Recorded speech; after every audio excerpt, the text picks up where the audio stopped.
10.2 has way more than I thought. So far, that's the feeling I've been getting as well. 10.2 is a lot more than we originally expected. Let's see what Bellular has to say about it. Welcome back. So Blizzard have unveiled 10.2, a massive number of press and creator interviews have dropped, and the PTR is up, and I've played it. So today I'm going to bring everything into one single video for you. And regarding gearing and the creation catalyst, well, turns out they've listened. I'll share my take on things at the end. Now it's time to find out what the future holds. It holds a reveal. Our debut game, The Pale Beyond, releases on Nintendo Switch October 6th. Oh, wow. Of course, you can check it out on PC today, complete with the new epilogue patch. He's dropping his game on Nintendo Switch? That's pretty cool. Epilogues. And of course, we've got the new collector's edition gear at store.bellular.games. So proud of Bellular. Links are below. Well, let's go. We're going to the Emerald Dream. Well, a specific part of it that's centered around Yggdrasil, the new world tree that, while it has bloomed within the dream, is on the cusp of emerging into the material plane. Farak is bolstered by his new allies, the Fire Lord Smolderon and his Druids of the Flame. Now, we last saw Smolderon back in Legion, where he helped us fend off the Legion. The Elemental Lords, of course, have got no love for Titan stuff, and when we last traveled to the Firelands in the Dark Iron Dwarf questline... Yeah, if you're wondering, like, why would Smolderon, it doesn't make sense. Why would he team up with Farak? Well, the enemy of my enemy is my ally, right? Farak hates the Titans. And if you know anything about the elementals, they're a very, like, natural part of Azeroth. They're not Titan created, so they also dislike the Titans because the Titans are trying to control everything on Azeroth most of the time. These elementals, they don't give a shit about them. They in fact, probably dislike the Titans to an extreme extent, because they just want to be themselves. Oh, who else wants to be themselves? The Proto-Drakes. Same theme here. And that's why it makes sense for them to team up. We found out that Smolderon was missing, so I imagine some plot will happen there. And looking through the content, you can see how the Firelands are bleeding through into the Dream. And if you forget, Smolderon took over after Ragnaros, after we killed him. All this works, it's via the Eye of Ysera. As Blizzard point out, this has been in the lore forever, both in Stormrage and the old WoW RPG. It's basically the base of the Green Flight, and through there they can travel to the parts of the Dream that are in need, in this case, in and around Yggdrasil. Now, the Emerald Dream zone we're getting is around the size of the Onaran Plain, so pretty chunky. What's there though? Well, there is a set of 3 linked together public events. These essentially trigger each other, right? So we're maybe getting a bit closer to Guild Wars 2 style world events, which is a really good thing. They've also learned their lesson from researchers under fire, where you'll get the max reward the first time you complete it, but it can just be farmed beyond that, which is pretty good. Beyond that then, the zone itself has got a new renown. It's focused on the denizens of the Dream, right? So we've got friendly ancients, dragons, night elf sentinels, who are wearing the blue coloration of the heritage armor that was missing, and it does seem that we're actually going to be able to get that in this patch. At least that's what it seems like so far. On top of all that, the zone's just got the regular stuff you'd expect from a modern WoW patch zone. Overall then, it looks like an... All in all, I like the aesthetic of the zone. Now, after like looking at it over the weekend, I almost wish it was more dreamy, but I am happy that they didn't go too crazy with the aesthetic of it, because I didn't want to go full spacey, Shadowlandsy, weird lands again. I do want something that's kind of based in Azeroth, and it does make sense for the Emerald Dream to be very Azerothian based, because at the end of the day, it's like a blueprint for what Azeroth, a perfect version of Azeroth, is supposed to look like. So I think they did a decent job. I saw some people saying like Ardenweald looked more like what they would expect the Emerald Dream to look like. And I agree with that. I thought Ardenweald was like the look of the Emerald Dream, but that is more spacey, like I said, and it makes sense that the Emerald Dream looks more Azerothian than weird and alien and spacey. Over Zaralek Cavern, though so I think it looks decent. Public it events. looks pretty good. And I think the theme, the renown being a lot closer to core, like Warcraft 3 things, like with, druids, nature, rather than bizarre comedy mole people, that does sound like it will be a lot more appealing to people, even in terms of rewards. And the zone itself is just a really nice place to be in. I think certainly, above Zaralek Cavern. Content then. Yggdrasil, the Dream's Hope, is our new 9-boss raid with Farak as the final boss. It seems we'll fight him in both his Visage and Dragon form. Now, this raid is centered in the Wellspring Temple. Bellular always does this. Is it Visage or Visage? He says visage every time, and I'm like, isn't it visage form? I don't know. Is it a language thing? But I don't know if this is like in Britain. Can anyone confirm? Are they called visages? I have no idea. which is built around an area that basically nourishes Emir Drasil. I Now, we've just got say a very vag. dream-flavored wing. We've got a wing where the Firelands have kind of bled through. There we'll be facing down Smolderon, the current vag Fire form. Lord, and this guy that seems to be Wish.com Fandral Staghelm, but he looks like a neat Wish.com fan. He doesn't really look like a good boss. Yeah, but evidently, I guess he doesn't stay in this form because this is the boss. So he's like the leader of the Druids of the Flame, and this is the boss where we do the dragon riding fight. So if you haven't seen that yet, we're gonna have a fight where we dragon ride around. This guy goes into like some kind of bird form, and we chase him everywhere on our dragon back. So I think that's why maybe they spent a little bit less time concentrating on this model version of him, because this model does look like a, something they just ordered off of Etsy. fight. You're basically chasing them across the zone using dragons. Yeah, Yeah, looks that's pretty sweet. That's him right there. That's a little clip of the fight, if I can go back to it, where he's in his owl You're form. basically chasing them across the zone You'll see using him right here. dragons. That's Yeah. him. So that's the boss. That's confirmed. That is him, and we're chasing him through this fight here. Looks pretty sweet. Story stuff then, right. So picking up where 1017 left off, we head to the Dream to defeat Farak. He is trying to claim Emir Drasil, the new world tree that was planted at the start of this expansion. Now, the quest where you saw that happen is at high renown with the Muruk Centaur, and per their interviews, Blizzard seemed to understand that that means a lot of people just didn't bump into it and they're looking for a solution there. Anyhow, Farak wants to infuse the new What's tree up, with Pragmatic? fire and then use that to spread that fire across all of Azeroth because of how the Emerald Dream works. I suppose it's rather okay. like that Primalist future subzone that we had in 10.0. That seemingly is a timeline where, like, Veranoth froze the tree, leading to an icebound Azeroth? Something like that? Anyway, Okay. So that's whatever our happens main to the story. tree can happen to all of Azeroth. I see. The question, though, is Farak still following orders from Iridikron, or with Iridikron currently chilling at the other end of a big void portal, is he just going for maximum personal power, ushered on by the corrupting effects of that shadow flame? I mean, just listen to this. Just let me in. I mean, Yeah. who's that other voice? Kind of spooky. I thought the same thing, that whenever he got very purpley and voidy, that it sounded like there were multiple voices speaking out from inside of him. But that's actually not all, though. The tier plotline will, of course, reach its conclusion, and while Veranoth will Silverhand. be helping us, it does seem that her main mission is actually a side plot with Rathian, where the two basically go to, like, find all the other different dragons, like the Nether dragons, the Storm dragons, and bring them into the fold. So I Right. very much suspect then that this will end with the dragons being kind of unified. Though, I mean, come Yay. on, none of us have forgotten how Syntharia is still alive. That's Deathwing's prime consort. She was actually shown to be alive and doing spooky things in the Legion Shaman Order Hall quest. So, yeah, that could happen. Is that the end, though? You might be thinking. Is this the final patch? It's a bit weird. So, narratively, this is absolutely From not A the Bug's end, Life? according to the developers, but they did not confirm nor deny whether patch 10.2 will be the final. By the way, it's almost at this point been confirmed that the Blood Elf customizations, right now, the only thing that we've seen is like 4 different hair colors for them, but it looks like they're going to be getting more. So Blood Elf customizations there's going to be more to it. They didn't just put this for 4 different hair colors on the banner. That kind of would have been sad. But look at all the shit we got, man. We got a lot of stuff in this patch. Major content patch of Dragonflight. What the hell does that even mean? Here's a look at the roadmap. It only goes up to 2023. There will Yeah. be a 2024 one that we will see at BlizzCon. And this is what I imagine for the situation, right?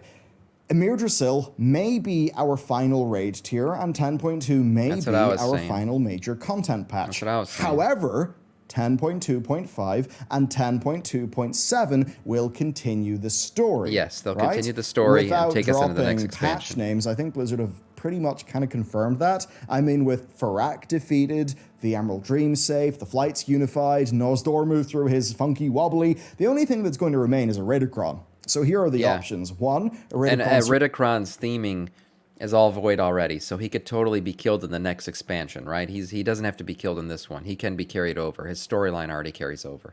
So that makes sense. That's why I don't think we're getting another raid tier in this expansion. Survives until the next expansion, serving a sort of Gul'dan-like role. He's a bridge, right? He is an incarnate who's playing in the void. So he's like a bridge between the two expansions, and we are getting a void expansion. I'm dropping an entire video on my speculation on what the next expansion is going to be, and I got a lot of hints from the 10.2 data mining as to what it will be. You guys will check out that video on my channel. 2. Eridogron dies.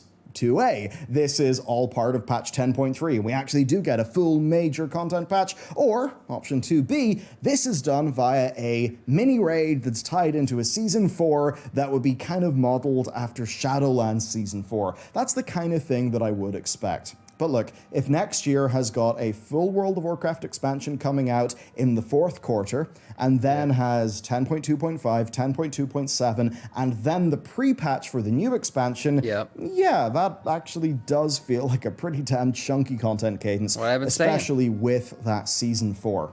A lot better than what we used to get in the past. Every time I've said there's not going to be a 10.3, whether it's here on Twitch or on YouTube, people are always cussing me out. They're like, you're a fucking idiot. I'm like, why? I don't see it happening. Jesus, I don't think they're going to do another raid tier. I don't. And 10.7 could also be, you know, finish out the story and then faded raid content. If people are saying, well, there's not enough raid content, then Sam, they'll just do a faded raiding again. That'll last like a half a season, and then we're into the next expansion. Seem that most of the Emerald Dream related people will be there. I mean, Aviana's there, Cenarius is there, there's loads and loads of characters around the place. However, if I'm interpreting the Fandy interview correctly, no Malfurion. He is holding down the fort in Ardenweald, apparently. So, your options are this. Number 1, no Malfurion. Number 2, yes Malfurion, but only if you visit the Shadowlands. The monkey's paw curls. Yeah, I mean, look, an Emerald Dream patch without the major Warcraft character who, like, left his wife to guard the dream for thousands of years while he slept, that does feel wrong, and yeah, I suppose Blizzard's ability in the modern day to displease core Night Elf fans does kind of continue. Yeah, that's true. That said, we don't know the full story just yet. 10.1's outdoor gear was a massive step up visually from what we were used to, and it seems 10.2 is continuing that trend. Yeah, the outdoor gear looks great. You can see here some concept art of each version, and from the PTR, here you can actually see what the sets themselves look like. Yeah, we got, what was it? Cloth, mail, cloth, leather, mail, plate. I think that's how it goes. I know that's plate for sure. That's cloth for sure. These two, not so sure. But I think they look good. I do. I think they look good compared to what we're used to. But this expansion, they've been doing this. The last sets were great, especially the plate set. To be honest, I think these look pretty terrific. Yeah, and we can expect to see plenty of recolors as well. As for tier, I think many of them are looking strong. I'm pretty happy with the Paladin one and the Priest one. I'm not sure why they used a Worgen model for their Hunter Priest. I said the same thing. I'm like, why the fuck would you use a Worgen model? We can't see half the assets. You can't see the gloves. You can't see the boots. I said that when I was reviewing these tier sets, that the Hunter one might be nice, but to put it on a female Worgen was some of the dumbest shit I've ever seen. The Monk one looks great here. But overall, I think this is broadly a strong enough one. Not the best ever, male, not the worst. Some things are better than others. Now, the raid itself is going to continue with the whole theme of having very rare drops. And like with patch 10.1, we're getting a legendary. It's called Firalath the Dream Render, and it's Farak's big axe. And it's a strength axe. So, little bit strange. The Paladin.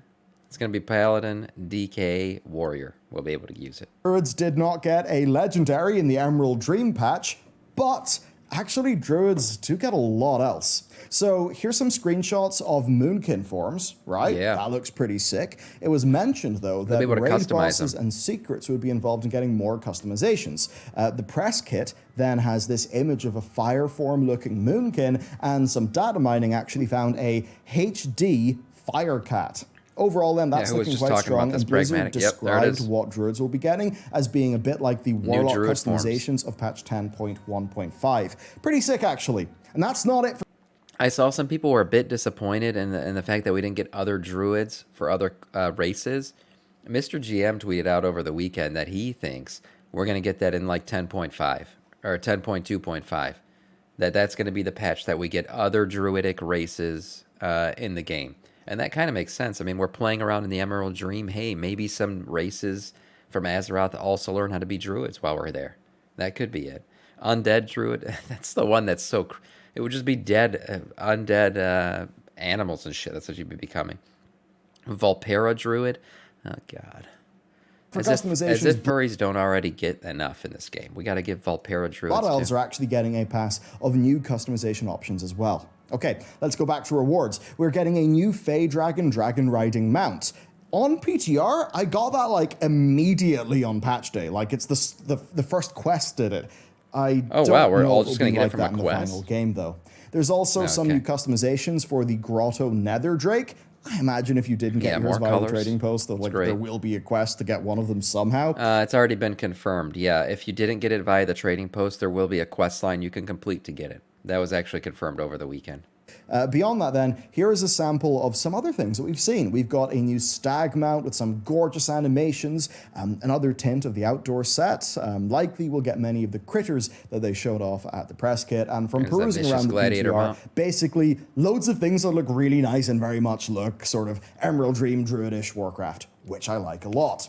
Yeah. For some big ticket items then, Varrock has got the randomly dropping full Drake customization that is his regular fiery form. But then, Yeah. for Ahead of the Curve, it Curve. drops the Man, Shadow... that is so badass. That is so nice compared to what we got in Shadowlands. Now, that's another reason, by the way, why I think this is the last raid, because doesn't Blizzard usually put the Ahead of the Curve mount for the last raid of the expansion? I don't remember them doing it for, like, in-between raids. So, for Shadowlands, it was the little crabby boy. It was a very shitty one. It was the stupid crabby boy looking mount. The one that looked like Halandris. It was a mini version of Halandris, essentially. That was the mount for it. It was Ahead of the Curve from the Jailer. Oh, but wait. What am I saying? It was the Ahead of the Curve Jailer mount, and then we got Sepulchre after. Oh, no, yeah, Sepulchre. Yeah, it was from Sepulchre. Yeah, it's the final raid. That's right. So I'm right. So still, this one looks way better, though. This one looks badass. I can't wait to get it. Flame version, which looks awesome. And by the way, the final boss dropping a mount from Ahead of the Curve, that is actually something that like happens, broadly speaking, for the final boss of an expansion. So I should just watch the is that video a and soft not comment confirmation that because there's not a big like I always raid here predict what after he's gonna this? say. Who knows? For Mythic, then it drops this, and this is actually the first non-dragon mount that has got Sylvanas' mount wasn't an AOTC mount, was it? Was it an AOTC mount? I didn't think so. I thought it was just a random drop. Maybe I'm wrong. dynamic flight enabled, which This is looks the great, new like dragon riding system that is designed like First for the entire non-dragon game's dragon riding future mount. going forward. Pretty sick, actually. As for the PvPers, you guys are eating pretty good on rewards, even though you are beyond starved for content to a wild degree. But there is actually some good news in a little bit. Now, these was a drop. Owlcat Yeah, okay. I'm Vicious talking about mounts, I think, AOTC look mount. That's amazing. the And ones for that- Gladiator, of course, you get a fantastic-looking dragon too. And I've learned that you the go. Blossoming Dreamstag is our Keystone Master mount, but that seems to conflict with the PTR right now. Who knows? Okay, systems. No, this is the Keystone Master mount. Yeah. So I don't know what he's talking about with the Dream Stag. And this is where we see some humongous quality of life changes and, I mean, just some pretty damn good stuff. Okay, gear upgrades are staying in the game. The upgrade tracks are going to be a bit wider up at the top, which means that if you're like a heroic raider, your gear will last longer. That said, they are slowing Very down good. the pace to 6 upgrades a week, which is down from the current 10. Now remember, that's the rate at which the crest cap goes up. And by the way, I said crest cap, not fragment cap, and that's because fragments have been removed and crests will just live on your currency tab, which is a fragments always massive seem win for pointless. bag space. Yeah. We'll just need to see how the crest drops work. There's another nice thing too. If you are capped on a type of crest, right, and you're doing content that would usually give you that type of crest, the game will actually give you the next crest down instead, which ensures that you feel like your time is better rewarded. And there's another major feature. This one's pretty big. You can trade up crests. So here's an example using current numbers. If you get gear in every slot to item level 411, then the game would allow you to trade Whelpling crests into Drake crests. Drake crests, of course, can take your gear up to item level 424. So that is, I mean, yeah, that's like really pretty damn humongous. Wait, I so think so if you're fully geared out, like I am right now in the game, I'm fully maxed out on heroic gear. Like all my gear has been maxed out, fully upgraded, all the way to what heroic gear can be maxed out to. Like everything's 441, and then I have some mythic gear beyond on top of that. So what he's saying is if you're in my current situation, you will start to be able to get the next level of crests. If that's true, that's fucking huge. That would mean that like rerunning a raid over and over on heroic could actually benefit you, even though you're not going to get the gear. You could get the crests. Oh damn. I just feel so much more freed up to just spend my crests a bit more willy-nilly than trying to game the system. So that, I think, is really good. Also, a nice change is in the Great Vault, where Heroic and Mythic 0 dungeons will count towards the Vault. And that's not a big change for many of us, but given that Heroic dungeon quest that they added in the last patch, I mean, it seems to be successful. I think this is a win, and time-walking dungeons will even populate the Vault. Now then, the Catalyst. That's cool too. It is going to be there from week 1. Now the change is that it does gain a charge once every 2 weeks instead of once every week. However, do remember, it's dropped in like week 6. So this is an insane upgrade compared to where we were. Because with a charge in week 1 and a charge in week 3, you just don't have to worry about like getting at least your 2-set bonus. By week 5, you can get 3 bits of tier. Nice. And in a previous patch, it wouldn't even be active by that stage. A massive improvement. Yeah, okay. The Catalyst probably, we all hate Shadowlands. Catalyst is probably the best thing to come out of that expansion. It's been nice to have it. Poor PvPers are not getting new maps, but I think our next expansion is going to try to do something pretty ambitious. And I say that because without further interruption, let's celebrate and suck some dick. Indeed, let's solo celebrate. queue rated battlegrounds. Yeah, it's bringing an 8-player solo queue rated battleground brawl. The brawl is basically, I think, testing it for the next expansion. Good for the because this is PvPers. what they did with Solo Shuffle at the end of Shadowlands, and that is exactly what I wanted, right?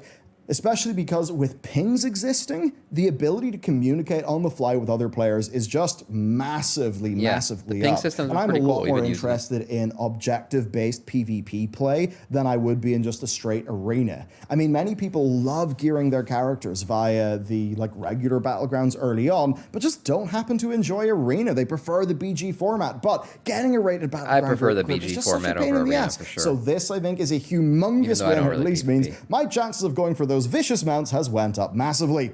Mythic Plus then, our new pool is Everbloom and Darkheart Thicket, both of which are pretty great. I miss blasting through Darkheart Thicket like I did back Waycrest Manor, man, it's behind my head here. Why? I don't know why they picked that one. in the day. Also, both Dawn of the Infinite Wings are returning, and our final 4 dungeons are Waycrest Manor, Ataldazar, Throne of Tides, and Black Rook Hold. Throne of Tides is going to be weird for that, isn't it? The Throne of Tides has the boss fight underwater at the end. They're going to have to tweak that one a bit, but Waycrest Manor is the one that really pissed me off when I saw That's not all. We got class changes. I hate that Rogues and place. Demon Hunters are getting pretty sizable talent updates, Death actually. Hallways, yeah, they're on the roadmap, which suggests it's going to be chunky.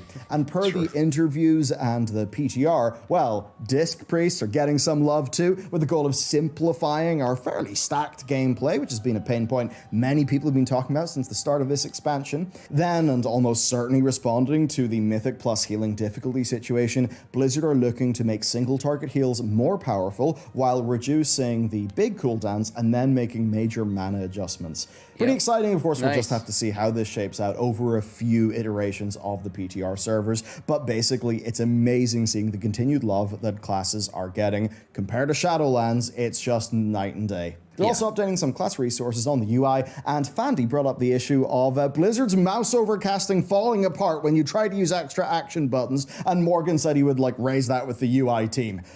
Thank you. That was a really frustrating problem. Okay, let's talk about thoughts then. I will say that my initial impression was that the dream looked fairly pedestrian. I kind of wanted it to feel more otherworldly and odd, and I still do feel that, but That's honestly, what I was talking flying around about in the earlier. PTR, yeah, it looks nice. Now, I have tweaked my brightness. The whole thing about it feeling more otherworldly is that it's not supposed to be, though. It's supposed to be Azeroth. Just a literal perfect version blueprint of it. So that's why I think it was okay that they didn't go too crazy like Ardenweald. But maybe they could have done a little bit more. I think it looks nice overall. Like monitor settings to get an image that I'm happy with. I do think the Blizzard ship World of Warcraft remarkably desaturated, actually, and I think the Emerald Dream really does suffer from that compared to, well, let's just say back in the day, their colors were very, sometimes eye-searing, but, I mean, they were pretty strong, so, I don't know. Anyway, on my monitor's colors, I liked it. Now, the same then happened with the raid, because to me, it was like, right, it's another dragon-like facility, another dragon place, It is. / like Temple of Elune 2. Given how cool But the one thing I will say about it is its theming. It's different from the previous two, because I was saying Abyss and Vault of the Incarnates are very like cave-like raids. It felt like you were just going underground. You were going into a cave, and that was 2 raids back to back that had that theme. So I am happy that we're getting more of a, I don't know, like a palace theme in this one. It feels different, and there's 2 themes to it. There's the part where Farak destroyed part of it. It's all fiery, and then there's the part that's still preserved, which is more, palace and naturey. World Nightmare raid looked. I honestly was expecting something that just felt a bit more dreamlike, Yeah, something I can see that. It's like a raid, the concept of which you can only do in the Emerald Dream. Whereas this does look, I suppose to me, it looks like they just didn't have the time to try to get wacky and try some crazy ideas. It does feel like they have to play it safe. That's because you were in a cave. Yeah, I know that. Now, the raid itself does look really nice. So, I mean, that's fair enough. And I have been enjoying raiding a lot in this expansion. So overall, I felt like a bit initially concerned. And I would say overall, I felt whelmed, right? Now that changed as I saw the PTR patch notes. Things like there's another thing where basically, and I think you get it in the raid, but it's increasing power, like, every week with a catch-up thing built in. That also seems like kind of interesting, a sort of transient. I'm guessing that only applies to normal thing. or something. I think it's fine when it's transient and handled well, obviously. Very different from a situation where it's eating up loads of your class design budget, like, happened in the past. So overall, yeah, I mean, I'm feeling pretty good now that I've actually ran around the dream for a bit, because I immediately felt, Sarlacc Cavern, I don't really want to spend a lot of time there. Whereas immediately this actually does feel good. Yeah. But it is another iteration on the modern patch formula for World of Warcraft. And I think one of the reasons or the reasons why it's like that is because of the pace of these patches. They keep on talking about like having this brisk pace with WoW, pretty much content every 8 to 10 weeks. That is pretty damn good. But unlike the days of old, a WoW patch doesn't need to last 6 to 8 months completely on its own anymore, right? Because we get the 0.5s and we get the 0.7s, right? So it is quite There is a formula to this now. Big picture then, I think the WoWcast left me a little bit underwhelmed when I actually went onto the PTR and looked at things and, saw the data mining come out, the PTR patch notes. Things actually got a little bit better for me. So, I mean, I think that's a good indication. This world boss, by the way, is pretty cool. He was described as like a Overwatch, transport the package or whatever. So we're not going to actually kill him. What we're going to do is protect him as he continues down his path until he gets to the end. And that's how you complete the world boss. He's not like a run out and kill him and loot him boss. So that's kind of cool if they're trying to, create something different with the world bosses. So, I mean, I think that's a good indication that the more that I learned about the thing and the more I saw things from this patch, the better it actually felt. Certainly, though, Blizzard, I think you should return to the, decently produced BlizzCon presentation style way of introducing patches to your players. Because, look, there's a bunch of those details that I think people got really excited for that weren't in the WoWcast. And hey, the WoWcast really didn't reveal much at all. We're okay to have some numbers and some things in how you announce your patch to the world. You can just get a developer in front of in front of a screen or something, do it like a BlizzCon panel, and honestly, that will work out well for you, because I think it's a lot of those little details that show that they care. That's what the players really want to hear about, because hearing raid, zone, mythic plus season, we already know that. Yeah, we already knew all that shit. A lot of those just gnarly little details that the players really want, they should try to tell us and, shout from the rooftops. those cool little details that show that their Yeah. developers have listened to The unexpected. Okay, that's it for me. I will be checking out the PTR. Of course, you can follow me on Twitter, by the way. I share a lot more there these days. Or X, I suppose, as we call it now. But anyway, sub to the channel. There will be more content tomorrow, and I'll see you next time. Pretty good. Yeah. Like he said, all in all, like when it was first revealed, I think everyone was kind of like, oh, yeah, we're getting what we expected. Like Emerald Dream, we're getting a raid, we're getting all that shit. But it turns out as things have been data mined, there's been a lot more to it than we thought, which is good, That's what we want to see. They just didn't announce it at all. They just kind of had very standard announcements. Anyways, excited for 10.2.